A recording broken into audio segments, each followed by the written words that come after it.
Jai Hind everyone and welcome back to my channel Interesting Biology by Dr. Vanna Sharma. Today we will discuss about a very important topic of class 12, that is DNA replication, means DNA प्रतिकृतिकरण या DNA द्विगुणन. इन सभी नामों से question पूछा जा सकता है. DNA द्विगुणन या DNA replication को समझने से पहले हमें डीएनए का स्ट्रक्चर ठीक से समझ में आना चाहिए, जो हम ऑलरेडी पढ़ चुके हैं. अब डीएनए एकमात्र ऐसा मॉलिक्यूल है जिसमें स्वयं को डबल करने की पावर होती है, स्वयं की मात्रा को डबल करने की कैपेसिटी होती है. जब भी कोई सेल डिवाइड होती है तो उससे पहले डीएनए का अमाउंट डबल होता है और वो प्रोसीजर कहलाता है डीएनए द्विगुणन. और इसी वजह से इसके प्रोसीजर के कारण ही डिवीजन के बाद जो सेल बनती हैं, तो पेरेंटल सेल में जितना डीएनए होता है एग्जैक्टली उतना ही अमाउंट डॉटर सेल्स में भी डीएनए का पहुंच जाता है. इसी प्रोसीजर के कारण प्रत्येक इंडिविजुअल के शरीर की प्रत्येक सेल में एग्जैक्टली सेम अमाउंट डीएनए का होता है. तो आइए ये प्रोसीजर कैसे होता है, इसका क्या मैकेनिज्म है, वो हम इस वीडियो में पढ़ेंगे. वीडियो थोड़ा बड़ी जरूर हो जाएगी, लेकिन डीएनए रेप्लिकेशन की प्रत्येक बारीकी को हम इसकी सहायता से समझ पाएंगे. आइए स्टार्ट करते हैं.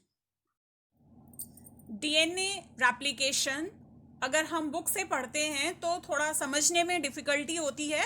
उसको हम ईजीएस्ट वे में इस वीडियो की सहायता से हम इसको स्टडी कर सकते हैं. बहुत ही सरल तरीके से इस वीडियो को आप लास्ट तक देखिएगा तो आपको डीएनए रेप्लिकेशन के जो मैकेनिज्म है, जो इसकी क्रियाविधि है, वो बहुत आसानी से समझ में आएगी.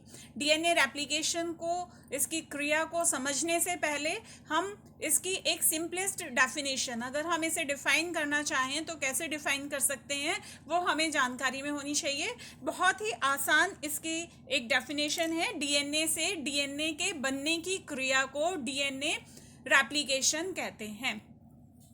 इसको हमने यहाँ पर लिखा है डीएनए द्विगुणन. डीएनए रेप्लिकेशन को हिंदी में डीएनए द्विगुणन भी कहते हैं. अब द्विगुणन का मतलब है दुगुना, तो यानी कि डीएनए के दुगना होने की क्रिया को डीएनए द्विगुणन कहते हैं. डीएनए दुगना कब होगा? जब एक डीएनए से एक और डीएनए बन जाएगा तो डीएनए डबल हो जाएगा. इसी तरह इसकी एक और यहाँ पर नाम दिया हुआ है डीएनए प्रतिलिपिकरण. डीएनए प्रतिलिपिकरण मीन्स डीएनए की प्रतिलिपि का तैयार होना. डीएनए से एक और डीएनए की प्रतिलिपि मीन्स उसकी एग्जैक्ट कॉपी के बनने की क्रिया को डीएनए प्रतिलिपिकरण कहते हैं. यानी कि डीएनए से डीएनए का बनना डीएनए द्विगुणन या डीएनए प्रतिलिपिकरण या डीएनए रेप्लिकेशन है.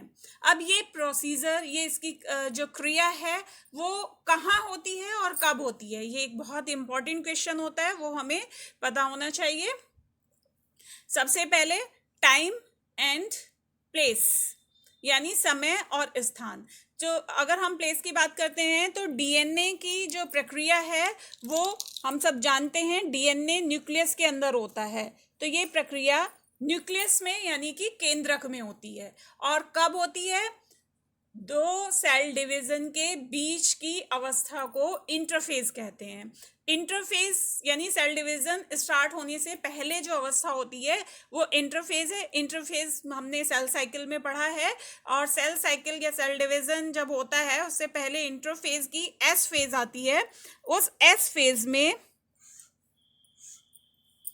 डीएनए रेप्लिकेशन की क्रिया होती है.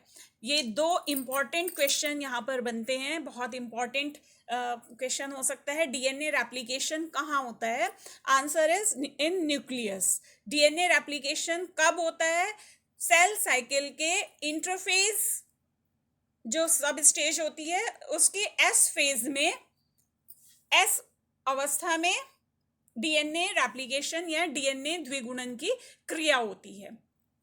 अब इसके हम मैकेनिज्म को अगर पढ़ें तो उससे पहले हमें एक और इसके डीएनए के जो रेप्लिकेशन का जो नेचर है वो हमें पता होना चाहिए. डीएनए जो रेप्लिकेशन है वो सेमी कंजर्वेटिव नेचर का होता है. सेमी कंजर्वेटिव मीन्स अर्ध संरक्षी. अर्ध मीन्स हाफ, संरक्षी मीन्स संरक्षित, सेफ, कंजर्व. तो semi conservative nature of replication means है कि जो रेप्लिकेशन की या द्विगुणन की जो प्रक्रिया होती है वो हाफ कंजर्व होती है, हाफ जो है वो एज इट इज। उसमें जब डीएनए का रेप्लिकेशन हम लोग ने स्ट्रक्चर पढ़ा है कि डीएनए जो है वो 2 हेलिक्स का बना हुआ होता है। जैसे कि यहाँ पर हम देख रहे हैं डीएनए का स्ट्रक्चर, ये 2 हेलिक्स का बना हुआ है। इसमें 2 वलयक होते हैं, 2 स्ट्रैंड होते हैं, और दोनों स्ट्रैंड एक दूसरे से हाइड्रोजन बॉन्ड के द्वारा जुड़े हुए होते हैं। हाइड्रोजन बॉन्ड बहुत वीक होते हैं और ये कॉइल्ड स्ट्रक्चर होता है। यदि हम इन दोनों स्ट्रैंड के कॉइल्स को, इनके घुमाव को, कुंडली को खोल दें तो दोनों स्ट्रैंड इस तरीके से दिखाई देते हैं, और इन दोनों स्ट्रैंड के जो नाइट्रोजनस बेस हैं वो एक दूसरे से हाइड्रोजन, ये ब्लू कलर से दिखाया गया है और ये ग्रीन कलर के नाइट्रोजनस बेस हैं, ये हाइड्रोजन बॉन्ड से जुड़े हुए होते हैं।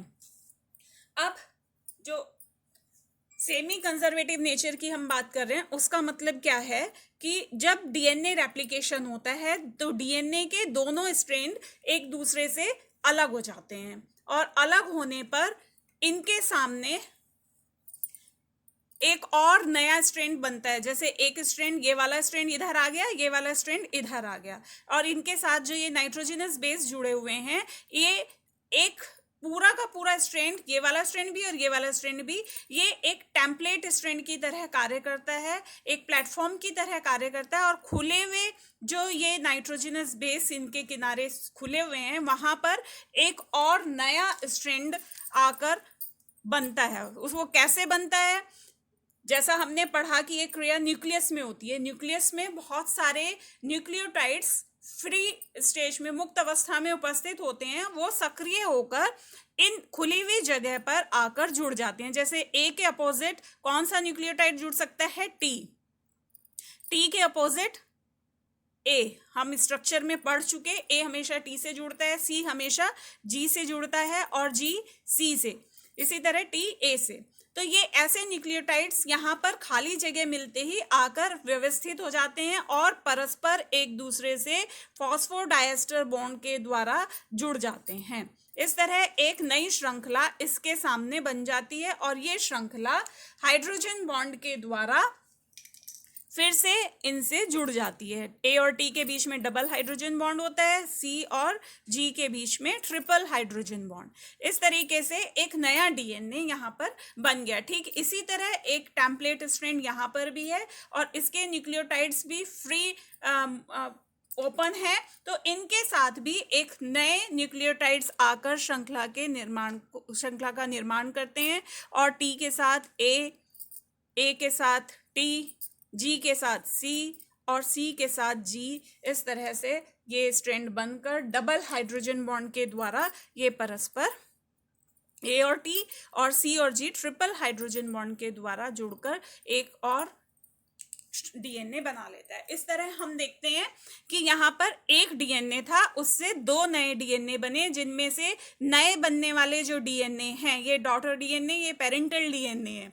इनसे बनने वाले दोनों डीएनए में एक भाग, जो ग्रीन कलर वाला ये पूरा पार्ट है, ये पेरेंटल डीएनए का है, ये पहले से उपस्थित जो डीएनए है उसका है, और एक स्ट्रैंड बना है वो नया बनता है। इसी तरह जो दूसरा डीएनए यहाँ बना है, इसका एक स्ट्रैंड ये वाला पेरेंटल डीएनए का है, पैथर्क डीएनए का है, और एक ये नया स्ट्रैंड बनता है। तो ये एक बहुत इंपॉर्टेंट क्वेश्चन होता है कि डीएनए का जो रेप्लिकेशन होता है वो सेमी कंजर्वेटिव होता है या अर्ध संरक्षी होता है, कैसे बताइए?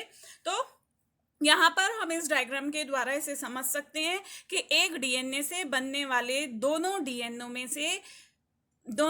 में एक डीएनए का स्ट्रैंड पैतृक डीएनए का होता है, और दूसरा स्ट्रैंड नया बनता है। दोनों डीएनए में एक स्ट्रैंड पैतृक डीएनए का होगा और एक नया, जैसे कि यहाँ पर ग्रीन कलर वाला ये पुराना डीएनए है, पुराने डीएनए का स्ट्रैंड है, और नया स्ट्रैंड जो बना है वो रेड कलर का है। इस प्रकार अब अगर आप देखेंगे कि जो नए डीएनए बने हैं वो एग्जैक्ट कॉपी अपने पुराने डीएनए की हैं।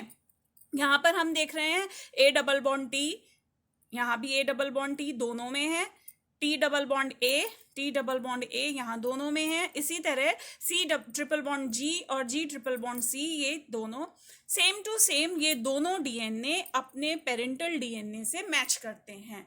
तो सेमी कंजर्वेटिव कैसे हुआ कि नए जब डीएनए रेप्लिकेशन होता है तो रेप्लिकेशन से बने एक डीएनए से बने दो डीएनए में डीएनए का एक हेलिक्स पैतृक डीएनए का होता है और एक नया बनता है। सेमी मीन्स हाफ, यानी कि डीएनए का हाफ पार्ट संरक्षित रहता है और हाफ नया बनता है। इस पूरी इसकी सेमी कंजर्वेटिव जो मैकेनिज्म है, कैसे ये इसकी क्रियाविधि, कैसे ये रेप्लिकेशन होता है, इसको it was propose by Watson and Crick in 1953। Watson and Crick ने ही डीएनए का जो डबल हेलिकल स्ट्रक्चर है उसका मॉडल प्रस्तुत किया था। लेकिन ये सेमी कंजर्वेटिव होता है, इसको एक्सपेरिमेंटली प्रूव किया मेसेल्सन एंड स्थॉल ने। स्थॉल और मेसेंसल ये दो साइंटिस्ट थे। 1958 में इन्होंने इसे प्रूव किया। तो अगर सेमी कंजर्वेटिव नेचर, क्वेश्चन क्या बनता है कि डीएनए जो है इसका रेप्लिकेशन सेमी कंजर्वेटिव होता है कैसे, तो हम इसको ऐसे एक्सप्लेन कर सकते हैं। इसका सेमी कंजर्वेटिव नेचर की मैकेनिज्म को वॉटसन एंड क्रिक ने प्रपोज किया, लेकिन इसको एक्सपेरिमेंटली किस साइंटिस्ट ने इसको प्रूव किया, इसे सिद्ध किया कि ये सेमी कंजर्वेटिव होता है, वो है मेसेल्सन एंड स्थॉल। इसके बाद आइए हम इसकी मैकेनिज्म पढ़ते हैं। जो डीएनए रेप्लिकेशन की मैकेनिज्म है वो एक्चुअली बुक में डिफिकल्ट लगती है, लेकिन हम बहुत आसान तरीके से इसकी क्रियाविधि को, बहुत इम्पॉर्टेंट है और अक्सर एग्जाम्स में पूछी जाती है, और हम इस वीडियो को यदि लास्ट तक देखते हैं तो हम इसके पूरे कॉन्सेप्ट को आसानी से समझ सकते हैं।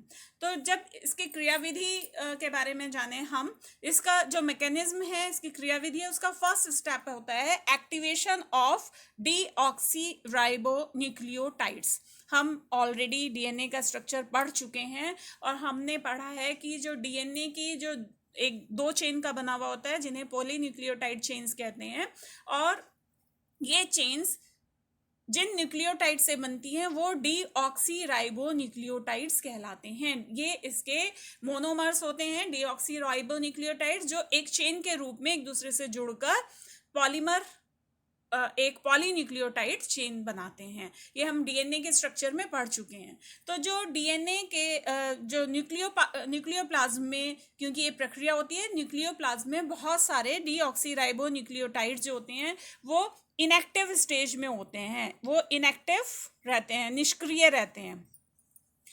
और ये निष्क्रिय जो न्यूक्लियोटाइड्स हैं वो उनमें फॉस्फोरिलेशन की क्रिया के द्वारा उनका फॉस्फीकरण होता है या फॉस्फोरिलेशन होता है, और फॉस्फोरिलेज एंजाइम इसमें जो है वो पार्टिसिपेट करता है। इस क्रिया में भाग लेने वाला एंजाइम जो कहलाता है वो फॉस्फोरिलेज कहलाता है, और उस एंजाइम की उपस्थिति में ये निष्क्रिय जो न्यूक्लियोटाइड्स हैं वो सक्रिय हो जाते हैं, एक्टिव हो जाते हैं, और deoxyribo adenosine triphosphate, deoxyribo nucleoside, guanosine triphosphate, nucleoside अगर हम बोल रहे हैं तो ये सारे सबके सब न्यूक्लियोसाइड्स ट्राइफॉस्फेट में कन्वर्ट हो जाते हैं, जैसे adenosine triphosphate, deoxyribo guanosine triphosphate, thymidine और एंड साइटोसिन। तो ये सब ट्राइफॉस्फेट स्टेज में, यानी कि एक्टिव स्टेज में, दो फॉस्फेट ग्रुप के जुड़ने के कारण ये सक्रिय हो जाते हैं, यानी सभी जो मोनोफॉस्फेट्स हैं वो ट्राइफॉस्फेट में बदलते हैं। पहला स्टेप ये होता है। जब न्यूक्लियोप्लाज्म में पड़े हुए ये न्यूक्लियोटाइड्स निष्क्रिय होते हैं तो इनको एक श्रृंखला बनानी है। श्रृंखला बनाने के लिए पहले इनका सक्रिय होना जरूरी है। तो फर्स्ट स्टेप है एक्टिवेशन ऑफ डीऑक्सीराइबो न्यूक्लियोटाइड्स। जो डीऑक्सीराइबोस के जो न्यूक्लियोटाइड्स हैं वो फॉस्फोरिलेज एंजाइम से सक्रिय होकर ट्राइफॉस्फेट स्टेज में बदल जाते हैं। दूसरा इसका पॉइंट आता है इनिशिएशन। इनिशिएशन मीन्स समारंभन, कोई भी क्रिया को की शुरुआत। तो वो शुरुआत मतलब जो डीएनए का रेप्लिकेशन होता है वो एक डीएनए के खास बिंदु से शुरू होता है और एक स्पेसिफिक पॉइंट से शुरू होता है, जिसको डीएनए ओरिजिन पॉइंट कहते हैं, या उसको इनिशिएशन पॉइंट भी कहते हैं। ये ओरिजिन पॉइंट है, वो पॉइंट जहाँ से डीएनए रेप्लिकेशन की क्रिया शुरू होगी। जो ओरिजिन पॉइंट्स होते हैं वो डीएनए प्रोकैरियोट्स में और यूकैरियोट्स में वो अलग अलग तरह से हमने समझेंगे, क्योंकि प्रोकैरियोट्स में जो डीएनए होता है बहुत छोटा होता है, सर्कुलर होता है, इसलिए वहाँ पर केवल एक ही ओरिजिन पॉइंट होता है। लेकिन यूकैरियोट्स में डीएनए बहुत लंबा होता है और रेखीय संरचना होती है, लीनियर होता है, तो उसमें बहुत सारे ओरिजिन होते हैं। डीएनए रेप्लिकेशन कई स्थान से शुरू होता है, जबकि प्रोकैरियोट्स में केवल एक ही ओरिजिन पॉइंट होता है।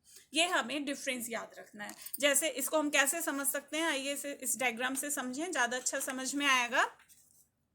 यहाँ पर एक प्रोकैरियोट का डीएनए है।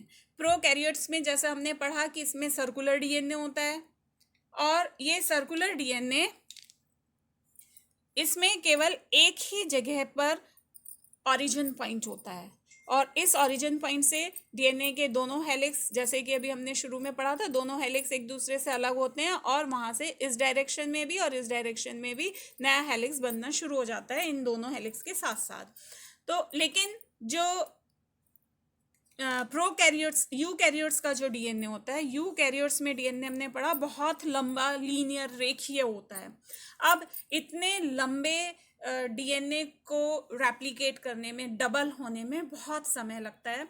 यदि ये एक सिरे से शुरू हो तो डीएनए रेप्लिकेशन के लिए सबसे पहली बात तो है कि इन दोनों स्ट्रैंड को एक दूसरे से ऐसे अलग होना जरूरी है। ये अलग होंगे तब जब इनके बीच के हाइड्रोजन बॉन्ड्स, इनके बीच में जो हाइड्रोजन बॉन्ड्स हैं वो टूट जाएं।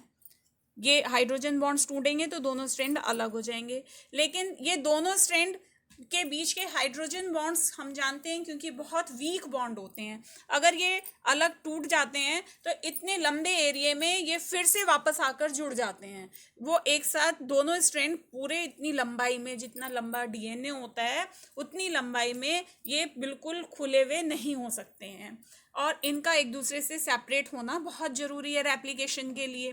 तो अगर ऐसे में डीएनए, क्योंकि दोनों स्ट्रैंड पूरी तरीके से इस तरह से अलग नहीं हो सकते हैं, तो हो सकता है, चलिए यहाँ से शुरू हुआ, जब यहाँ से रेप्लिकेशन हुआ थोड़ा सा डीएनए इस तरह से डबल हो गया, बना, और ये फिर से दोबारा पीछे से बंद होता चला गया और आगे बढ़ता गया और पीछे से बंद होता चला गया, नया डीएनए बनता गया।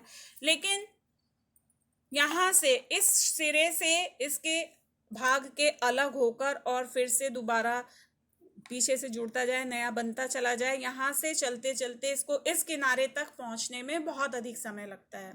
तो इस तरीके से डीएनए रेप्लिकेशन एक ही स्थान से शुरू होकर यदि यूकैरियोट्स में होता है तो काफ़ी समय लेगा, बहुत सारे इसमें कॉम्प्लिकेशंस आ जाते हैं। तो ऐसी स्थिति में डीएनए रेप्लिकेशन के कई ओरिजिन होते हैं। इस प्रकार के जो लीनियर लॉन्ग डीएनए होता है उसमें एक से अधिक पॉइंट ऑफ ओरिजिन होते हैं, जो उनके और मूल बिंदु, जो समारंभन बिंदु हैं, वो एक से ज़्यादा होते हैं। जैसे सपोज यहाँ पर रेप्लिकेशन स्टार्ट हुआ, ये ओरिजिन पॉइंट है, तो जो ओरिजिन पॉइंट होता है वहाँ से डीएनए इस तरीके से खुल जाता है।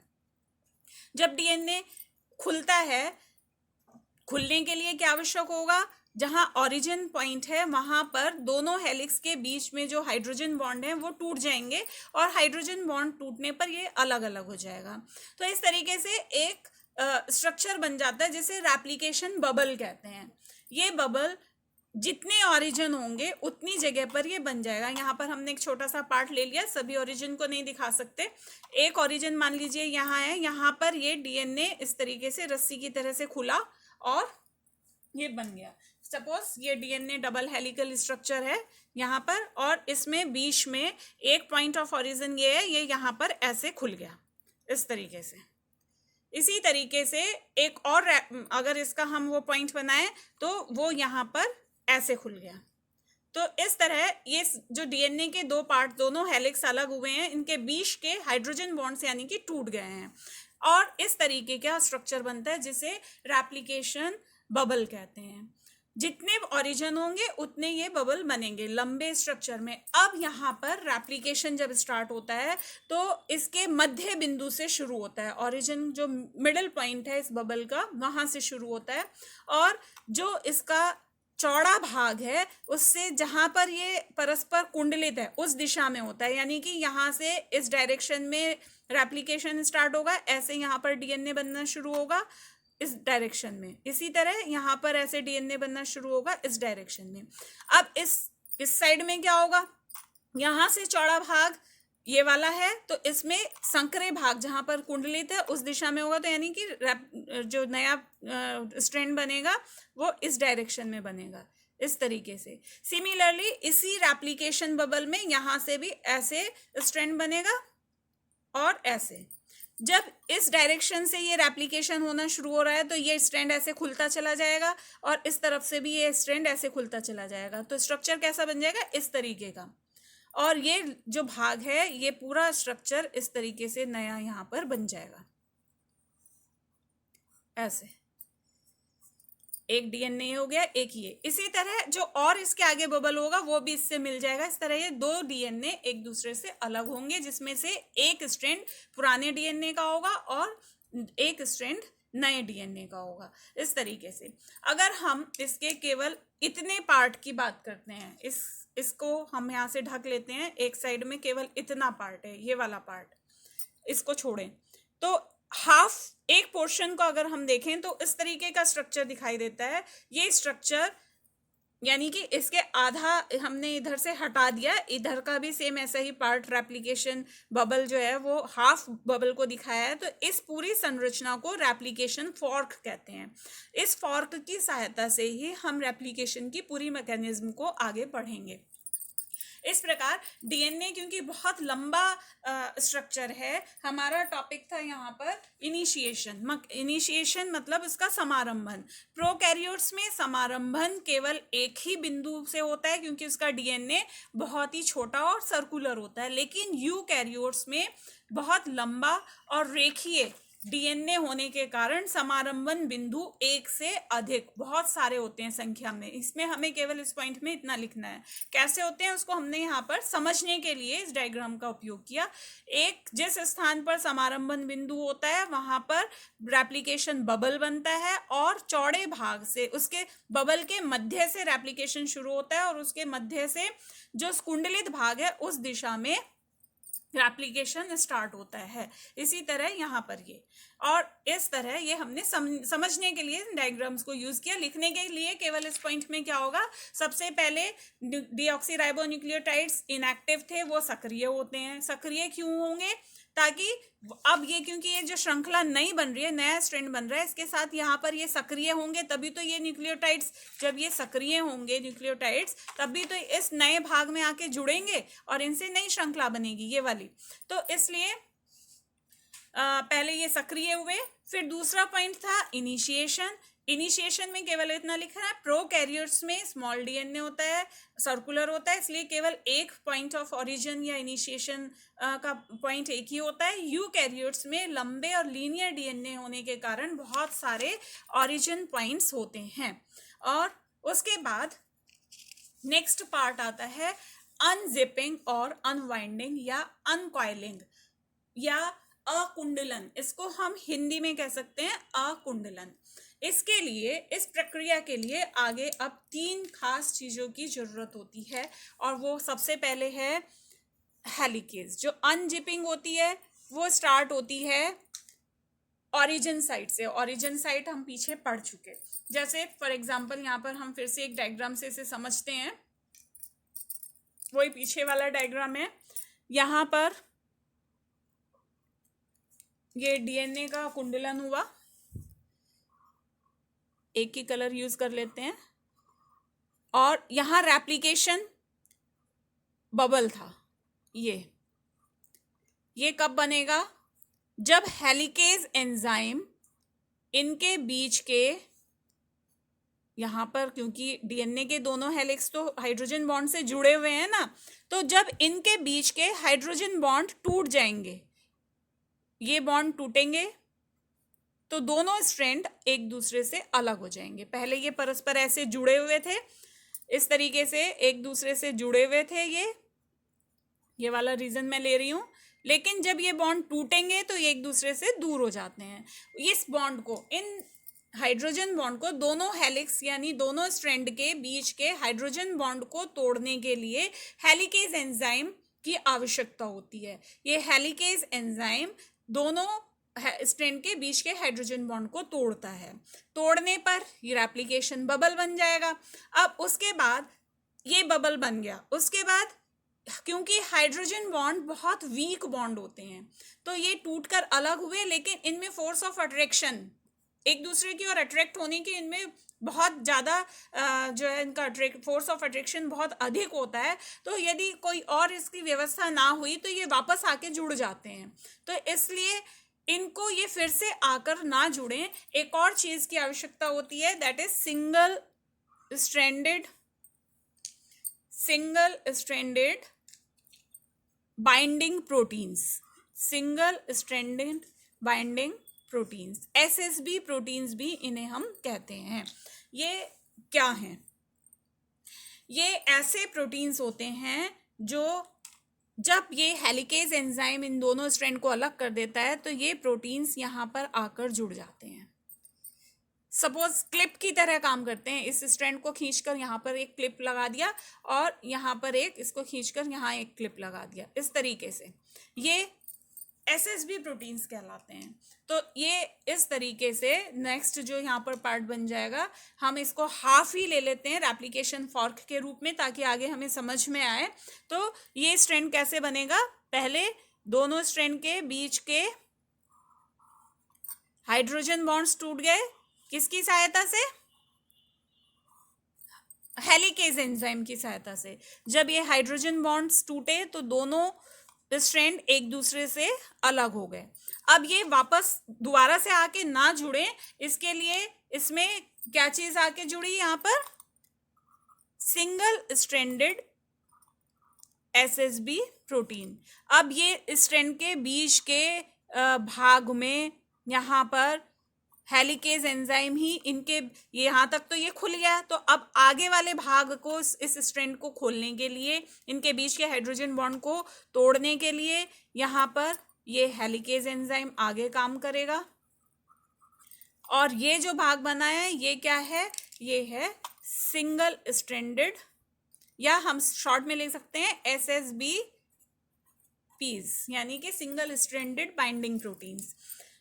इस तरह ये दोनों हेलिक्स, दोनों स्ट्रैंड एक दूसरे से दूर पृथक बने रहते हैं। अब एक और तीसरी चीज की आवश्यकता होती है, वो है टोपोआइसोमरेज एंजाइम। टोपोआइसोमरेज एंजाइम, जिसे प्रोकैरियोट्स जो सेल्स होती हैं उसमें जो सेम यही काम डीएनए गाइरेज नाम का एंजाइम करता है, वो उसको हम डीएनए गाइरेज हम ऐसे कह सकते हैं कि यूकैरियोट्स में जो कार्य टोपोआइसोमरेज द्वारा होता है, प्रोकैरियोट्स में वही डीएनए गाइरेज कहलाता है। इसको निक एंड रीसीलिंग एंजाइम भी कहते हैं। निक का मतलब होता है कट करना, रीसील का मतलब फिर से कटे हुए भाग को जोड़ देना। जैसे फॉर एग्जाम्पल मान लीजिए ये डीएनए का एक हेलिक्स है, इसको ऐसे कट किया और फिर से ऐसे जोड़ देना, तो ये काम ये करता है डीएनए को एक स्पेसिफिक पॉइंट। अब ऐसे इसकी क्या आवश्यकता है कट एंड रीसीलिंग की? जब हम किसी डीएनए हेलिक्स को यदि बीच में से ऐसे खोलते हैं, यहाँ पर जैसे ये बना हुआ है, तो आप देखें, मान लीजिए ये डीएनए हेलिक्स है, 2 स्ट्रैंड का बना हुआ है, और यदि इसे बीच में से यहाँ पर एक इस तरीके का रेप्लिकेशन बबल बना, ऐसे रेप्लिकेशन बबल बना, और बीच में हेलिकेज एंजाइम की वजह से इसके हाइड्रोजन बॉन्ड टूट गए, किनारे पर यहाँ पर एसएसबी प्रोटीन्स इससे जुड़ जाएंगे। अब जब ये इस तरह से खुलता है तो आप यहाँ पर देख रहे होंगे कि जो इधर के कॉइल्स हैं वो सारे यहाँ इकट्ठे हो रहे हैं, ये इधर जो कुंडलन है वो यहाँ आ जाता है सारे किनारे पर, इसके यहाँ के कुंडलन सारे इकट्ठे यहाँ हो गए, तो इन सिरों पर तनाव बन जाता है, स्पेसिफिक तनाव। अगर रस्सी को बीच में से ऐसे खोलेंगे तो यहाँ के सारे घुमाव इधर इकट्ठे हो जाएंगे, इधर इकट्ठे आ जाएंगे, कुछ घुमाव इधर आ जाएंगे, तो ये घुमाव यहाँ इकट्ठे होने पर इस रस्सी के, क्योंकि ये तो मोटी है तो इस पर कुछ ऐसा प्रभाव नहीं पड़ रहा, लेकिन जो कमजोर डेलिकेट पार्ट होते हैं तो वो यहाँ पर इस तनाव की वजह से टूट सकते हैं। तो ये एंजाइम इस तनाव को, इस टेंशन को रिलीज करने का काम करता है, वो है टोपोआइसोमरेज। जैसे यहाँ पर मैंने एक फॉर्क का पार्ट दिखाया है, जब ये इस तरीके से है, अब इसको इस पकड़ के ऐसे खोल देंगे तो ये खुला हुआ भाग, यहाँ के सारे जो कुंडलन है वो सब यहाँ ऊपर पहुंच जाएंगे। तो ये एंजाइम टोपोआइसोमरेज एंजाइम ये क्या करता है कि वो इस भाग से इसको कट करता है, जहां पर ये तनाव उत्पन्न होता है वहां पर कट करके और फिर से उसे रिसील कर देता है, फिर से उसे जोड़ देता है। जब यहाँ पर कटिंग होती है, कट होता है, तो वो गोल गोल घुमाव घूम के ये जो बहुत ज़्यादा सुपर कॉइलिंग हो गई थी वो कम हो जाती है, उसका जो कुंडलन है वो बाहर निकल जाता है और फिर ये दोबारा से उसको जोड़ देता है। कट करा, जो उसमें घुमाव था वो घूम कर अलग हो गया और फिर से इसे सील कर दिया। तो टोपोआइसोमरेज एंजाइम का ये कार्य होता है। जब ये फॉर्क बना, यहाँ से इसके तनाव यहाँ पर पहुंचा, तो इस जगह पर जो एंजाइम होगा वो क्या करेगा, वो पहले कट करेगा, कट करके और रिसील कर देगा। वो एंजाइम कौन सा होगा, टोपोआइसोमरेज। तो इन पूरी क्रिया में जो तीसरा पॉइंट है, जब डीएनए रेप्लिकेशन स्टार्ट होता है तो ये 3 एंजाइम्स सहायता करते हैं। फर्स्ट हेलिकेज, हेलिकेज एंजाइम दोनों हेलिक्स के बीच के हाइड्रोजन बॉन्ड को तोड़ देता है, जिससे दोनों हेलिक्स, इसके दोनों स्ट्रैंड पृथक हो जाएं। फिर उसके बाद single stranded binding proteins, SSB proteins, जब दोनों हेलिक्स एक दूसरे से दूर अलग हो जाते हैं हाइड्रोजन बॉन्ड टूटने के कारण, तो हाइड्रोजन बॉन्ड क्योंकि वीक होते हैं वो फिर से दोबारा से आकर ना जुड़ जाएं, इसलिए ये एसएसबी प्रोटीन्स यहाँ पर इनको क्लिप की तरह से दूर कर देते हैं ताकि ये दोबारा आकर ना जुड़ें। हेलिकेज एंजाइम आगे बढ़ता चला जाएगा और ये इस तरीके से आगे से भी खुलता चला जाएगा। जब ये इस तरह खुलता है आगे का भाग, तो इसके इस सिरे पर तनाव उत्पन्न हो जाता है। उस तनाव के कारण ये जो भाग डीएनए का वो टूट सकता है और इस वजह से यहाँ पर इस तनाव को कम करने के लिए तीसरी जो आवश्यकता होती है वो है टोपोआइसोमरेज एंजाइम। ये टोपोआइसोमरेज इस तनाव वाले स्थान पर पहले कट करता है और फिर जब तनाव इसमें से मुक्त हो जाता है, वो कुंडलन खुल जाते हैं, फिर ये उसे दोबारा से वहां पर रिसील कर देता है। देखो यहाँ पर ये कुंडलन सब पीछे यहाँ इकट्ठे हो गए, यहाँ पर उसको कट किया और फिर वापस ये बिना कुंडलन, बिना तनाव वाले कुंडलन फिर से प्राप्त हो गए। इस तरह ये 3 एंजाइम्स आगे की क्रिया में सहायता करते हैं। उसके बाद जो नेक्स्ट स्टेप आता है वो है formation of RNA primer. Formation of RNA primer, इसको हमें समझने के लिए अभी तो हम बात कर रहे हैं कि हम डीएनए के निर्माण की प्रक्रिया, डीएनए से डीएनए बनेगा, तो अब आरएनए प्राइमर का निर्माण क्यों किया जा रहा है, इसका मतलब आरएनए प्राइमर का निर्माण। तो आरएनए की क्या आवश्यकता हो गई, इसके लिए एक बहुत ही जो आरएनए प्राइमर की जो प्रक्रिया है क्यों आवश्यक है, इसको समझने के लिए पहले हमें एक और इसका पार्ट पढ़ना है कि जो डीएनए जो निर्माण करने वाला एंजाइम होता है वो है डीएनए पॉलीमरेज 3। डीएनए पॉलीमरेज अलग अलग प्रकार के होते हैं, वो हम आगे पढ़ेंगे। जो डीएनए की श्रृंखला का निर्माण करता है उस एंजाइम को कहते हैं डीएनए पॉलीमरेज 3, जो नया डीएनए बनाता है। इस डीएनए के साथ क्या दिक्कत है कि ये स्वयं नए डीएनए को स्टार्ट नहीं कर सकता। इसमें प्रॉब्लम ये है कि ये खुद किसी भी नए डीएनए के बनने की प्रक्रिया को इनिशिएट नहीं कर सकता है, ये खुद स्टार्ट नहीं कर सकता है। और इसको स्टार्ट करने के लिए आरएनए के एक छोटे से टुकड़े की आवश्यकता होती है। ऐसा क्यों होता है, जो हम डीएनए का स्ट्रक्चर पढ़ चुके हैं, डीएनए के 2 स्ट्रैंड में से एक 3 प्राइम एंड होता है और एक 5 प्राइम एंड होता है। यहाँ पर देखिए, तो इसका जो दूसरा सिरा होता है 5 प्राइम एंड का, वो 3 प्राइम एंड के पर होता है, और जो 3 प्राइम एंड से स्टार्ट हो रहा है वो 5 प्राइम एंड पर समाप्त होता है। अब ये 3 प्राइम और 5 प्राइम क्या है, डीएनए के स्ट्रक्चर में हमने इसे ऑलरेडी पढ़ा है। जो डीएनए का स्ट्रक्चर होता है वो न्यूक्लियोटाइड से जुड़कर बना होता है, और न्यूक्लियोटाइड्स में 3 चीज़ें होती हैं। क्या क्या होती हैं? एक पेंटोज शुगर, 5 कार्बन वाली शुगर, पहला कार्बन, दूसरा कार्बन, तीसरा कार्बन, चौथा कार्बन और 5वां कार्बन यहाँ पर होता है, जिससे कि फॉस्फेट ग्रुप जुड़ता है 5वें कार्बन पर। First, second, third, fourth, fifth यहाँ होता है 5वें कार्बन पर एक फॉस्फेट ग्रुप जुड़ता है। और यहाँ पर जो इसका थर्ड कार्बन, ये तीसरा कार्बन है, और थर्ड कार्बन पर एक फ्री OH ग्रुप होता है। इसका जो यहाँ इस कार्बन पर नाइट्रोजिनस बेस कोई सा भी, सपोज एडेनिन है, वो यहाँ पर जुड़ा। इस तरह एक न्यूक्लियोटाइड बनता है। ये हमने स्ट्रक्चर एक न्यूक्लियोटाइड का पढ़ा। और जब डीएनए का निर्माण होता है तो इसी से दूसरा न्यूक्लियोटाइड जो जुड़ेगा वो कैसे जुड़ेगा? फिर से वही 5 कार्बन वाला शुगर एक, उसका 5वें कार्बन पर क्या उपस्थित होगा?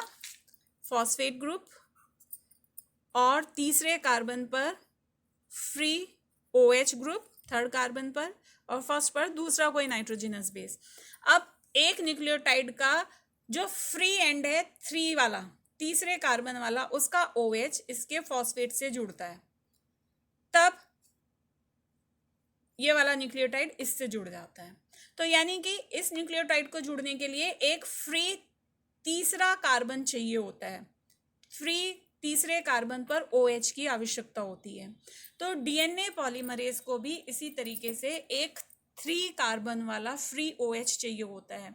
वो अपने आप कहीं किसी और जगह से 5 प्राइम एंड से जुड़ नहीं सकता। ये 5वें कार्बन पर फॉस्फेट है, यानी कि ये 5 प्राइम वाला सिरा है, यहाँ पर तीसरा कार्बन एंड कर रहा है, तो ये जो हेलिक्स बनेगा वो इस तरीके से न्यूक्लियोटाइड होंगे, यहाँ पर 5 प्राइम और यहाँ पर 3 प्राइम एंड। अब ये 3 प्राइम एंड फ्री है, इस पर फ्री OH ग्रुप है और न्यूक्लियोटाइड आकर जुड़ सकता है। अब इस डीएनए पॉलीमरेज एंजाइम की दिक्कत है कि इसको एक 3 प्राइम एंड फ्री चाहिए, जिससे कि डीएनए का न्यूक्लियोटाइड जुड़ सके। इसके लिए पहले एक छोटा सा आरएनए का निर्माण होता है। आरएनए के निर्माण के लिए हम जानते ही हैं कि आरएनए सिंगल स्ट्रैंडेड होता है और उसमें थायमिन के स्थान पर यूरेसिल होता है, केवल ये डिफरेंस है। तो आरएनए बनने के लिए सपोज यहाँ पर ये आरएनए बन रहा है और यहाँ पर एक न्यूक्लियोटाइड है ए, तो यहाँ पर क्योंकि आरएनए है तो यहाँ टी नहीं हो सकता, यहाँ यू आकर जुड़ेगा। यहाँ पर अगर टी है तो यहाँ ए आकर जुड़ेगा, यहाँ सी है तो यहाँ जी जुड़ जाएगा। इस तरह यू की उपस्थिति के कारण ये आरएनए है, डीएनए नहीं है। अब इस आरएनए प्राइमर के निर्माण की पहले आवश्यकता है, बाद में ये डीएनए की श्रृंखला बनेगी। जब ये वाला आरएनए जब बनता है 5 प्राइम से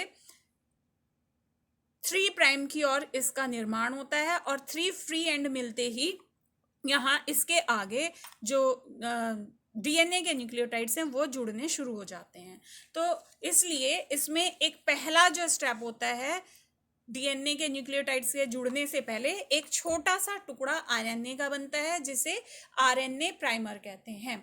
इस आरएनए के छोटे से टुकड़े को बनाने के लिए जिस एंजाइम की आवश्यकता होती है उसे RNA DNA dependent RNA polymerase या प्राइमेज, आप इतना बड़ा नाम नहीं याद रख सकते तो केवल इतना सा याद रख लीजिए कि इसे प्राइमेज एंजाइम कहते हैं। प्राइमेज एंजाइम वो एंजाइम है जो डीएनए की श्रृंखला के स्टार्ट होने से पहले छोटे से आरएनए के निर्माण में सहायता करता है। ये आरएनए का निर्माण क्यों हुआ है? ताकि ये आरएनए डीएनए न्यूक्लियोटाइड्स को जुड़ने के लिए फ्री 3OH ग्रुप प्रोवाइड कर सके। अब डीएनए पॉलीमरेज की एक और दिक्कत है। एक दिक्कत तो ये हुई कि इसे 3OH फ्री एंड चाहिए, तब ये डीएनए के न्यूक्लियोटाइड्स से आके जुड़ना शुरू हो जाते हैं। दूसरा, ये जो एंजाइम है वो डीएनए के जो न्यूक्लियोटाइड्स की रीडिंग करता है। हमने पहले पढ़ा जो पेरेंटल डीएनए होता है, ये वाला डीएनए जिस पर नया स्ट्रैंड बनना है, उसको टेम्पलेट डीएनए कहते हैं, और ये नया डीएनए बन रहा है। तो ये हमेशा न्यूक्लियोटाइड्स को 3 प्राइम से 5 प्राइम की ओर ही पढ़ता है। पढ़ने का मतलब क्या है कि जब इसे पता होगा कि यहाँ पर कौन सा न्यूक्लियोटाइड है, यहाँ टी है, तभी तो इसके सामने वो ए आकर जुड़ेगा। तो इसको रीडिंग जो वो करता है वो 3 प्राइम से 5 प्राइम की, यानी कि इस स्ट्रैंड की, टेम्पलेट स्ट्रैंड की जो रीडिंग है वो यहाँ से शुरू करेगा 3 एंड से, और तब इसमें क्योंकि ये 3 एंड है तो यहाँ 5 प्राइम वाला जो है वो स्ट्रैंड बनेगा, तो यहाँ पर 5 प्राइम आना चाहिए। तो वो हमेशा रीडिंग तो करता है टेम्पलेट की 3 to 5 डायरेक्शन में। डीएनए पॉलीमरेज की क्या विशेषता हो गई कि ये जो रीडिंग करता है वो करता है फ्रॉम 3 प्राइम to 5 प्राइम, लेकिन जो ये सिंथेसिस करता है, नया स्ट्रैंड का जो निर्माण करता है, सिंथेसिस मीन्स नया स्ट्रैंड जो निर्मित होता है, वो हमेशा 5 प्राइम से 3 प्राइम एंड की ओर होता है। तो यहाँ पर हम देख रहे हैं 5 प्राइम से ये छोटा सा आरएनए का टुकड़ा बना, और फिर इस 5 से 3 की डायरेक्शन में नया डीएनए बनता चला जाएगा। जब ये यहाँ से सेपरेट होंगे, मान लीजिए पूरा खत्म हो जाएगा ये प्रोसीजर, तो इस तरह से जो डीएनए बनेगा, पेरेंटल डीएनए का 3 एंड, यहाँ पर जो नया बना है वो 5 प्राइम एंड, यहाँ पर छोटा पार्ट आरएनए का होगा, इस तरीके से। अब आगे इस स्टेप में जब ये दोनों स्ट्रैंड पृथक हो जाते हैं, आगे पीछे कैसे हमने पढ़ा, इसके बीच के हाइड्रोजन बॉन्ड टूट जाते हैं, यहाँ पर हाइड्रोजन बाइंडिंग प्रोटीन्स आकर जुड़ जाते हैं, यहाँ पर जो टेंशन है उसको रिलीज कर देता है टोपोआइसोमेरेज एंजाइम। तो ये न्यूक्लियोटाइड्स इस तरह 5 से 3 की दिशा की ओर जुड़कर इनकी बेस पेयरिंग होती है, ये पेयर बनाते हैं यहाँ न्यूक्लियोटाइड से, और श्रृंखला को नया स्ट्रैंड का निर्माण करते हैं। इसको हम इस डायग्राम से बहुत आसानी से समझेंगे। जो डीएनए पॉलीमरेज एंजाइम है, डीएनए पॉलीमरेज, उसकी जैसे हमने अभी विशेषता की बात करी, ये सबसे पहले इसी डायग्राम को देखते हैं। एक रेप्लिकेशन फॉर्क बना दी, डीएनए का ये दोनों स्ट्रैंड अलग हो गए, यहाँ पर एसएसबी प्रोटीन्स आकर जुड़ गए, बीच के हाइड्रोजन बॉन्ड्स इनसे टूट गए हेलिकेज एंजाइम की वजह से, और ये दोनों सेपरेट हो गए। अब डीएनए पॉलीमरेज इस सेपरेट भाग से आके जुड़ता है। अब केवल एक ही स्ट्रैंड पर तो डीएनए नहीं बनना, दूसरे स्ट्रैंड पर भी डीएनए बनना होता है। अभी हमने पढ़ा कि ये जो डीएनए का निर्माण करता है वो 3 प्राइम से 5 प्राइम की ओर करता है, सॉरी रीडिंग जो करता है वो 3 प्राइम से 5 की प्राइम की ओर करता है, लेकिन सिंथेसिस जो होता है वो जो नया स्ट्रैंड बनेगा वो कैसे होगा, यहाँ से 5 सिरा ये हो जाएगा और 3 की ओर ऐसे। तो इस प्रक्रिया को स्टार्ट करने से पहले डीएनए पॉलीमरेज खुले हुए सिरे पर जो ओरिजिन पॉइंट है वहां पर आकर जुड़ता है। एक स्ट्रैंड पर यहाँ आकर जुड़ेगा, दूसरा डीएनए पॉलीमरेज दूसरे स्ट्रैंड पर ठीक उसी जगह पर ही, उसी के सामने ही आकर जुड़ता है। ऐसा नहीं कि वो यहाँ आके जुड़ जाएगा, जो ओरिजिन पॉइंट है वहीं पर ही, ठीक है। अब इसके बाद क्या होता है, दोनों पॉलीमरेज जो होते हैं वो यहाँ पर मैंने इसको जोड़कर दिखाया गया है, ये एक यूनिट की तरह से काम करते हैं, वो दोनों एक ही डायरेक्शन में आगे बढ़ते हैं। अगर ये पॉलीमरेज इधर आगे बढ़ रहा है तो आगे नया पॉलीमरेज, डीएनए पॉलीमरेज का क्या काम है, नई श्रृंखला का निर्माण करना, ये आगे बढ़ता जाएगा और इसके साथ साथ नई श्रृंखला बनती चली जाएगी। तो इसी तरीके से यहाँ पर भी डीएनए पॉलीमरेज जुड़ा है, लेकिन इसकी अपोजिट डायरेक्शन है, ये 5 से 3 की डायरेक्शन में तो नई श्रृंखला बना लेगा, लेकिन यहाँ पर हम देख रहे हैं कि इसे 5 से 3, ये 5 से 3 तो ये टेम्पलेट स्ट्रैंड है, तो इसे इस डायरेक्शन में बनाना पड़ेगा। तो इस डायरेक्शन में बनाने के लिए इसको क्या करना होता है, पहले तो ये दोनों डीएनए पॉलीमरेज एक साथ जुड़कर रैप्लिसोम कहलाते हैं, दोनों यूनिट एक साथ आगे की ओर बढ़ेंगी। जब ये आगे बढ़ती हैं तो यहाँ पर आप इसको समझिए, जब ये आगे बढ़ती हैं तो सबसे पहले जैसे कि मैंने बताया डीएनए पॉलीमरेज को एक छोटा सा टुकड़ा चाहिए होगा, वो है आरएनए का। पहले आरएनए प्राइमर बनेगा, 5 से 3 की डायरेक्शन में है, तो इस डायरेक्शन पे पहला पॉइंट यहाँ पर पॉलीमरेज से स्टार्ट हुई श्रृंखला और डीएनए के न्यूक्लियोटाइड्स जुड़कर जो है परस्पर एक ऐसे चेन बनाते जाएंगे। तो 5 से 3 की डायरेक्शन में ये चेन बनती जा रही है। लेकिन अब यहाँ पर क्या होगा, ये 5 से 3 की डायरेक्शन यहाँ से स्टार्ट हो तो 5 से 3 तो दोनों 5 नहीं हो सकते, यहाँ पर यहाँ तीसरा सिरा होना चाहिए। तो यहाँ पर से ये स्टार्ट होगी, ये 5वां सिरा और तीसरा उसके अंत में, तो यहाँ पर आरएनए प्राइमर बनेगा और उस प्राइमर से इस डायरेक्शन में एक छोटा सा डीएनए का श्रृंखला का निर्माण हो जाएगा।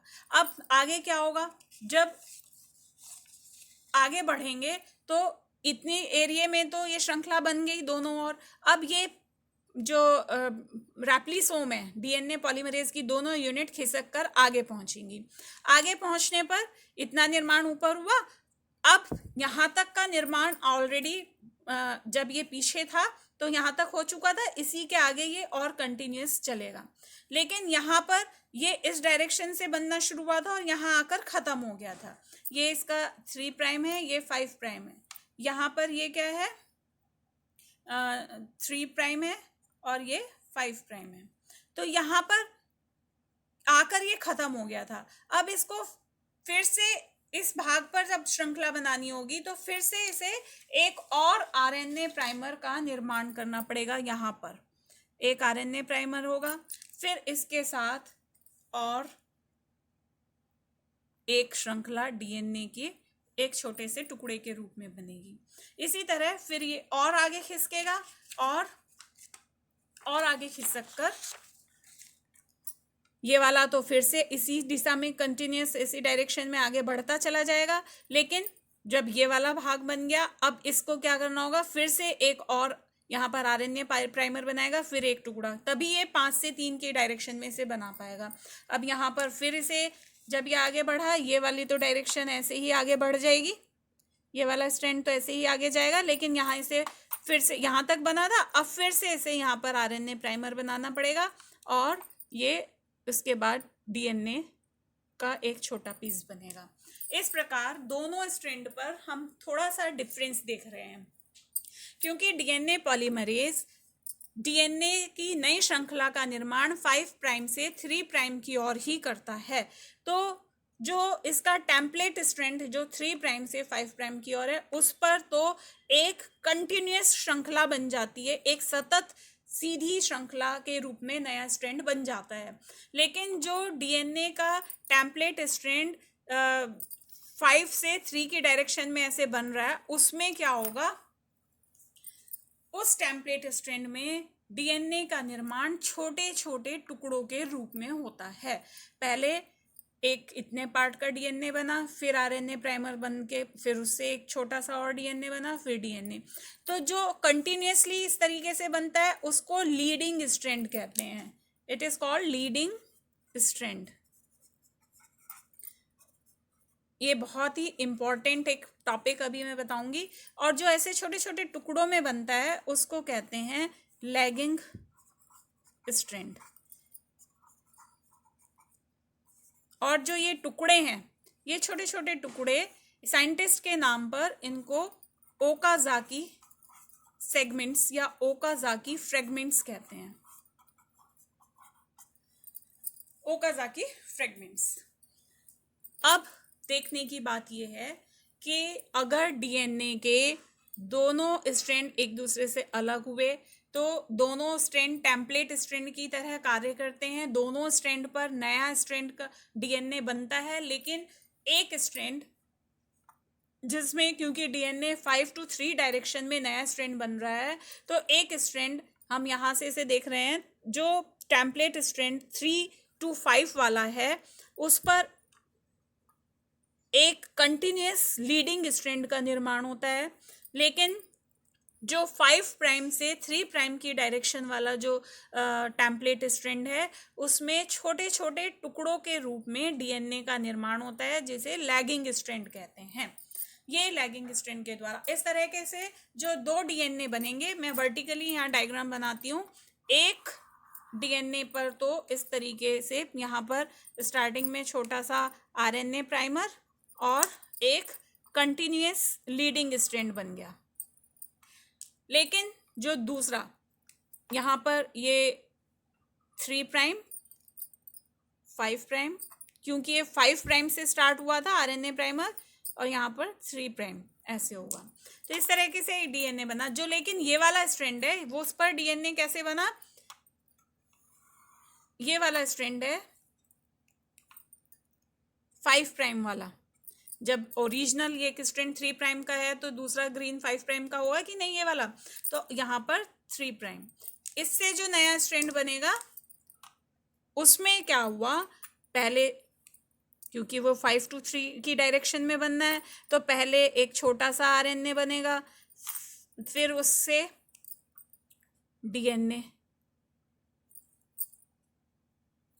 क्योंकि वो 5 to 3 यहाँ पर 5 आएगा ना, तो ये वाली 5 डायरेक्शन यहाँ पर 3 प्राइम आएगा। फिर एक और छोटा सा आरएनए बनेगा और फिर एक छोटा डीएनए का फ्रेगमेंट बनेगा। फिर क्योंकि ये आरएनए से ही स्टार्ट होता है डीएनए का नया फ्रेगमेंट बनना, तो हर बार इसमें छोटा आरएनए बन पा रहा है और फिर उससे नया डीएनए। तो इस तरह आप देख रहे होंगे कि ये डीएनए छोटे छोटे टुकड़ों में बना है। ये हो गया लीडिंग स्ट्रैंड और ये लैगिंग स्ट्रैंड। ये सेगमेंट्स क्या हैं, ये सेगमेंट्स कहलाते हैं ओकाजाकी फ्रेगमेंट्स। ठीक, मेरे ख्याल से बहुत अच्छे से आपको समझ में आना चाहिए इसकी सहायता से। अब इस तरीके से डीएनए की श्रृंखला आगे की ओर बढ़ती है। यहाँ पर जो क्वेश्चन बनता है इस पर बहुत इंपॉर्टेंट छोटे बीच बीच में क्वेश्चंस आते हैं कि कौन से टेम्पलेट पर लीडिंग स्ट्रैंड का निर्माण होता है। डीएनए का जो पेरेंटल डीएनए है उसके कौन से टेम्पलेट पर लीडिंग स्ट्रैंड का निर्माण होता है, कौन से टेम्पलेट पर लैगिंग स्ट्रैंड का निर्माण होता है। क्योंकि डीएनए का निर्माण 5 to 3 डायरेक्शन में होता है, तो यानी कि 5 to 3 डायरेक्शन का निर्माण 3 to 5 स्ट्रैंड पर ही होगा। यानी कि template strand 3 prime to 5 prime वाला जो स्ट्रैंड होगा उस पर लीडिंग स्ट्रैंड का निर्माण होता है, और जो 5 प्राइम to 3 प्राइम वाला जो स्ट्रैंड होगा उस पर लैगिंग स्ट्रैंड का निर्माण होता है। और लैगिंग स्ट्रैंड और लीडिंग स्ट्रैंड में डिफरेंस क्या है, ये क्वेश्चन आ जाता है, हम आसानी से बता सकते हैं। एक तो डिफरेंस यही हो गया कि ये टेम्पलेट जो होता है उसका 3 to 5 डायरेक्शन में होता है और लैगिंग स्ट्रैंड का टेम्पलेट 5 to 3 डायरेक्शन में होता है। दूसरा डिफरेंस, लीडिंग स्ट्रैंड कंटिन्यूअस बनता है और लैगिंग स्ट्रैंड छोटे छोटे फ्रेगमेंट्स में बनता है। तो इस प्रकार जो ये छोटे छोटे टुकड़ों में बना है, इन टुकड़ों को ओकाजाकी फ्रेगमेंट्स पर भी टिप्पणी आती है। लैगिंग स्ट्रैंड छोटे छोटे डीएनए के 5 to 3 प्राइम पर बनने वाला जो डीएनए का नया स्ट्रैंड है वो लैगिंग स्ट्रैंड है, और उस पर जो छोटे छोटे सेगमेंट्स में डीएनए का निर्माण होता है वो सेगमेंट्स ओकाजाकी सेगमेंट्स कहलाते हैं। अब नेक्स्ट स्टेप क्या होता है, conversion of deoxyribonucleoside triphosphate to monophosphate. जब ये इसी श्रृंखला में जब ये न्यूक्लियोटाइड्स, ये हमने कंटिन्यूसली यहाँ पर पढ़ा, जब ये न्यूक्लियोटाइड्स यहाँ पर आकर व्यवस्थित हो जाते हैं, जैसे एक न्यूक्लियोटाइड इसके साथ, एक इसके साथ, एक इसके साथ, एक इसके साथ, ये न्यूक्लियोटाइड्स सक्रिय होकर यहाँ पर आकर जुड़ गए। लेकिन जब तक ये परस्पर एक दूसरे से नहीं जुड़ेंगे तब तक श्रृंखला नहीं बन सकती है। सबसे पहले तो न्यूक्लियोटाइड्स यहाँ अरेंज हुए, अरेंज होने के बाद जब ये फिर से, अब इनको इनएक्टिव होना बहुत जरूरी है, नहीं तो फिर से ये इधर से उधर कहीं चले जाएंगे। तो नेक्स्ट जो है ये ट्राइफॉस्फेट, जो सक्रिय एक्टिव जो न्यूक्लियोसाइड ट्राइफॉस्फेट बने थे वो मोनोफॉस्फेट में कन्वर्ट होते हैं। तो पहले जो फर्स्ट जो हमने स्टेप पढ़ा था उसमें हमने क्या पढ़ा था कि जो एक्टिवेट होकर सारे न्यूक्लियोटाइड्स ट्राइफॉस्फेट में कन्वर्ट हुए थे वो अब मोनोफॉस्फेट में, यहाँ पर हम देखेंगे पहले ये ठीक इसके अपोजिट ये रिएक्शन है, जो मोनोफॉस्फेट थे वो ट्राइफॉस्फेट में कन्वर्ट हुए। एडेनिन, ग्वानिन, थायमिन, साइटोसिन के मोनोफॉस्फेट्स ये सभी ट्राइफॉस्फेट में कन्वर्ट हुए थे फॉस्फोरिलेज एंजाइम से। अब ये रिएक्शन अपोजिट डायरेक्शन में होगी, सेम टू सेम यही ट्राइफॉस्फेट वापस अपनी ओरिजिनल स्टेज में पहुंच जाएंगे। तो क्या होगा, जो ये ट्राइफॉस्फेट है इसके लिए पायरोफॉस्फेटेज एंजाइम की आवश्यकता होगी, इसके लिए फॉस्फोरिलेज चाहिए था। पायरोफॉस्फेटेज एंजाइम की प्रेजेंस में ट्राइफॉस्फेट में से ये पायरोफॉस्फेट ग्रुप इसमें से रिलीज हो जाता है, 2 फॉस्फेट जब इसमें से रिलीज हो जाएंगे तो ट्राईफॉस्फेट मोनोफॉस्फेट में कन्वर्ट हो जाएगा। जब ये ट्राईफॉस्फेट मोनोफॉस्फेट में कन्वर्ट होते हैं, सारे न्यूक्लियोटाइड्स जो होते हैं मोनोफॉस्फेट में बदलेंगे तो एनर्जी रिलीज होती है। इस एनर्जी का उपयोग करके जो, जैसे कि मैं अभी यहाँ पर बता रही थी, जो इससे एनर्जी रिलीज हुई है, इसमें ये न्यूक्लियोटाइड्स जब यहाँ अरेंज हुए हैं तो इनको एक दूसरे से जोड़ने के लिए इस एनर्जी का प्रयोग होता है। और ये न्यूक्लियोटाइड्स हम डीएनए के स्ट्रक्चर में पढ़ चुके हैं कि ये न्यूक्लियोटाइड्स फॉस्फोडाइएस्टर बॉन्ड के द्वारा एक दूसरे से जुड़ते हैं, और जब ये एक दूसरे से जुड़ेंगे तभी चेन का निर्माण होगा। तो नेक्स्ट स्टेज में जब ये एनर्जी रिलीज होती है तो जो न्यूक्लियोटाइड्स इनएक्टिवेट हो गए, वापस मोनोफॉस्फेट में बदल गए, वो अभी एक दूसरे से ऐसे सेपरेट व्यवस्थित थे यहाँ पर, अब ये एक दूसरे से फॉस्फोडाइएस्टर बॉन्ड के द्वारा यहाँ पर रिलीज हुई एनर्जी का प्रयोग करके एक दूसरे से जुड़ जाते हैं और एक स्ट्रैंड का निर्माण हो जाता है। इस प्रकार से एक डीएनए से ऐसे 2 डीएनए का निर्माण होता है। अब जैसे यहाँ पर हम बात कर रहे हैं कि ये वाला डीएनए, इसमें आरएनए भी जुड़ा हुआ है, तो ये पूरा प्योर डीएनए तो नहीं हो सकता। और हमने पढ़ा कि डीएनए रेप्लिकेशन है कि एग्जैक्ट कॉपी का बनना। यहाँ पर भी हम देख रहे हैं छोटे छोटे आरएनए के टुकड़े बने हुए हैं।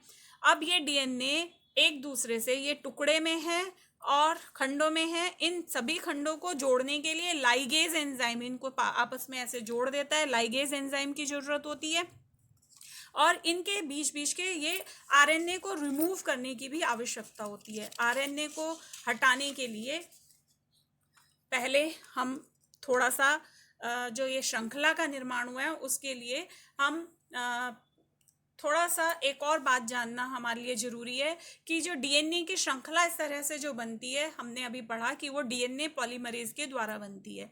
प्रोकैरियोट्स में केवल सिंगल डीएनए पॉलीमरेज होता है, प्रोकैरियोट्स में केवल एक ही डीएनए पॉलीमरेज है। लेकिन यूकैरियोट्स में 3 टाइप के डीएनए पॉलीमरेज होते हैं।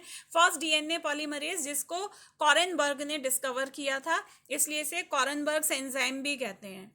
ये एंजाइम, इसका क्या काम होता है, जो इस तरीके से बीच बीच में डीएनए के सेगमेंट्स में आरएनए प्राइमर का निर्माण हुआ है। यहाँ पर लीडिंग स्ट्रैंड में केवल एक ही आरएनए प्राइमर बना है, लेकिन एक ओरिजिन पॉइंट पे, दूसरे ओरिजिन पॉइंट पे दूसरा यहाँ पर बनेगा, यानी कि पूरे डीएनए में एक ही ओरिजिन पॉइंट्स की बात कर रहे हैं। एक ओरिजिन पॉइंट पे एक डायरेक्शन में एक आरएनए प्राइमर, दूसरी डायरेक्शन में दूसरा आरएनए प्राइमर बनेगा। इसी तरह लैगिंग स्ट्रैंड में बहुत सारे आरएनए प्राइमर बने हुए हैं। तो ये जो एंजाइम होता है जिसे हम आरएनए पॉलीमरेज फर्स्ट कह रहे हैं, इसका काम होता है इन आरएनए प्राइमर्स को रिमूव करना, इन्हें यहाँ से हटाना। ये कट करके इन आरएनए प्राइमर्स को यहाँ से हटा देता है, क्योंकि आरएनए है तो इसमें न्यूक्लियोटाइड थायमिन की जगह यू होगा जगह जगह, जो डीएनए में होता ही नहीं है, तो इसको यहाँ से हटाना बहुत जरूरी है। साथ ही जो बीच में इसको हटाने के बाद जो गैप बनेगा, यानी कि डीएनए वाला जो न्यूक्लियोटाइड, अगर यहाँ पर यू है यानी कि इसका मतलब यहाँ पर ए होगा, ए के सामने यू आएगा। तो अब यहाँ पर ये जब आरएनए को हटाएगा तो इसका यू के स्थान पर यहाँ पर टी वाला न्यूक्लियोटाइड आके जोड़ेगा भी। तो जो आरएनए पॉलीमरेज फर्स्ट है, ये एंजाइम इस तरीके से बने हुए आरएनए प्राइमर को जगह जगह से रिमूव करता है और साथ ही बीच के गैप्स को नए न्यूक्लियोटाइड्स उसमें जोड़कर उनको पूरा करता है। दूसरा डीएनए पॉलीमरेज सेकेंड, ये बहुत कम एक्टिव होता है। जब फर्स्ट और सेकेंड जो होते हैं, वो सॉरी फर्स्ट और थर्ड एंजाइम एब्सेंट होते हैं तो तब ये थोड़ा बहुत काम करता है। लेकिन डीएनए पॉलीमरेज थर्ड, जो कि अभी हम शुरू से पढ़ते आ रहे हैं, जो पूरी श्रृंखला का जो निर्माण करने के लिए डीएनए की जो नई श्रृंखला बन रही है, उसका जो मेन एंजाइम होता है वो डीएनए पॉलीमरेज थर्ड ही होता है। इसे रेप्लिकेज एंजाइम भी कहते हैं। तो इस तरह से 3 डीएनए पॉलीमरेज यूकैरियोट्स में होते हैं, जबकि प्रोकैरियोट्स में केवल एक ही डीएनए पॉलीमरेज सारे क्रियाओं को, सब प्रकार जो आवश्यकता होती है उनको पूरा कर सकता है। अब जब इस तरह से जो 2 डीएनए बन गए, जैसे यहाँ पर हमने देखा, तो अब इनमें कुछ डिफेक्ट है। अब क्या होता है, नेक्स्ट जो स्टेप है, रेप्लिकेशन की प्रक्रिया तो पूरी हो गई, लेकिन इस रेप्लिकेशन से बने हुए डीएनए की प्रूफ रीडिंग होती है और वो डीएनए रिपेयर भी होता है। प्रूफ रीडिंग क्या होती है? जब डीएनए का रेप्लिसोम ऐसे आगे बढ़ते हुए बढ़ते बढ़ते ये डीएनए खुलता चला जाएगा और ये आगे बढ़ता जाएगा और डबल ये डीएनए बनते चले जाएंगे, तो ये वापस जो है फिर उल्टा चलता है, फिर से इस डायरेक्शन में चलता है और उसको पढ़ता है कि कहीं कोई एरर तो नहीं हुई, कहीं कोई गलती तो नहीं हुई। गलती का मतलब यहाँ पर क्या है कि कहीं कोई गलत न्यूक्लियोटाइड किसी दूसरे न्यूक्लियोटाइड से तो नहीं जुड़ गया। जैसे हम जानते हैं एडेनिन थायमिन का पेयर होता है, ग्वानिन और साइटोसिन का पेयर होता है। तो ये वापस उल्टा चलते हुए उसकी रीडिंग करता है, इसे प्रूफ रीडिंग कहते हैं। और जहाँ कहीं एरर होती है उसको ठीक करता है। जैसे फॉर एग्जाम्पल ये पेरेंटल डीएनए एक ये नया स्ट्रैंड बना है। अब इस स्ट्रैंड पर जब ये आगे बढ़ता है तो यहाँ देखता है टी के साथ टी ही जुड़ा है, तो यहाँ एक गलती है, यहाँ क्या जुड़ना चाहिए था? यहाँ पर तो ए जुड़ना चाहिए था। यहाँ पर ये सी के साथ ए जुड़ा हुआ है, यहाँ भी ये गलती है, यानी इतना भाग जो है वो गलत है। यहाँ पर क्या होता है? सी के साथ जी जुड़ता है, तो इसका मतलब इसे यहाँ पर एरर मिलती है। ये इस पार्ट को काट कर इसको करेक्ट करता है, इस खंड को काट देगा, इस सेक्शन को फ्रेगमेंट को काट के अलग कर देगा और यहाँ पर असली जो मतलब जुड़ने चाहिए वो न्यूक्लियोटाइड जैसे ए और जी वहाँ पर उनको जोड़ देगा। तो इस तरह से प्रूफ रीडिंग एरर को दूर करते हुए करता ही चला जाता है। अब दूसरी बात एक ये भी आती है कि एक डीएनए है जो 3 to 5 प्राइम पर जो डीएनए का सिंथेसिस 5 to 3 की डायरेक्शन में हो रहा है, तो उसमें तो केवल एक आरएनए प्राइमर बन गया। लेकिन जो 5 to 3 पर जो इसका निर्माण हो रहा है, तो वो छोटे उसमें कई सारे आरएनए प्राइमर बन रहे हैं। यहाँ पर ये ब्लैक कलर में आरएनए प्राइमर है, ये टुकड़ों में बन रहा है। तो अब ये वाला डीएनए का आरएनए प्राइमर हटाना भी जरूरी है। तो इसके आरएनए प्राइमर को और इसके इतने सारे आरएनए प्राइमर को हटाने के लिए डीएनए पॉलीमरेज फर्स्ट एंजाइम, जैसा अभी हमने पहले पढ़ा, इनको रिमूव करने के लिए पॉलीमरेज फर्स्ट जो है वो कार्य करता है। वो पॉलीमरेज एंजाइम इस आरएनए के भाग को कट करता है, जगह जगह से ये आरएनए के पार्ट्स कट हो जाएंगे। आरएनए कट होकर इनके स्थान पर जो गैप बनेगा उसमें सही न्यूक्लियोटाइड्स को, इसके जो कॉम्प्लीमेंट्री न्यूक्लियोटाइड्स होंगे टेम्पलेट रीजन के, उनको यहाँ पर जोड़ेगा। और इसी तरीके से जो डीएनए के जो खंड हैं, ये जो टुकड़े यहाँ पर हैं, इन टुकड़ों को भी एक दूसरे से, जैसे मैंने बताया, लाइगेज एंजाइम जोड़ने का काम करता है। इस तरह जो दो डीएनए बनेंगे वो बिल्कुल एग्जैक्ट कॉपी होंगे और उसमें कहीं कोई एरर नहीं होगी, कहीं कोई मिस्टेक नहीं होगी। इस तरीके से दो डीएनए का निर्माण हो चुका होगा।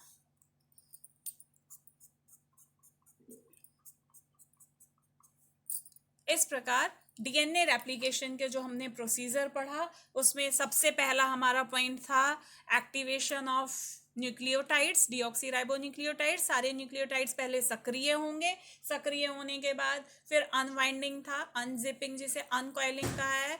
दोनों स्ट्रैंड जो हैं वो एक दूसरे से अलग होंगे। इसमें हमने 3 एंजाइम पढ़े थे। हेलिकेज जो हाइड्रोजन बॉन्ड को तोड़ता है, एसएसबी प्रोटीन्स जो दोनों स्ट्रैंड्स को दूर रखने का कार्य करता है, दोबारा से हाइड्रोजन बॉन्ड ना जुड़े, और साथ ही ट्रोपोआइसोमरेज जो कॉइलिंग की वजह से टेंशन को रिलीज करने का काम करता है। फिर उसके बाद आगे के प्रोसीजर में बेस पेयरिंग, नाइट्रोजनस बेस खुले हुए स्ट्रैंड पर, टेम्पलेट पर बेस पेयर करते हैं। उससे पहले छोटा सा आरएनए प्राइमर बनना होता है और उस पेयरिंग के बाद फिर से जो है स्ट्रैंड जब फॉर्म बनने लगता है तो जो ट्राइफॉस्फेट, जो न्यूक्लियोसाइड ट्राइफॉस्फेट्स बने थे वो फिर से मोनोफॉस्फेट में कन्वर्ट होते हैं।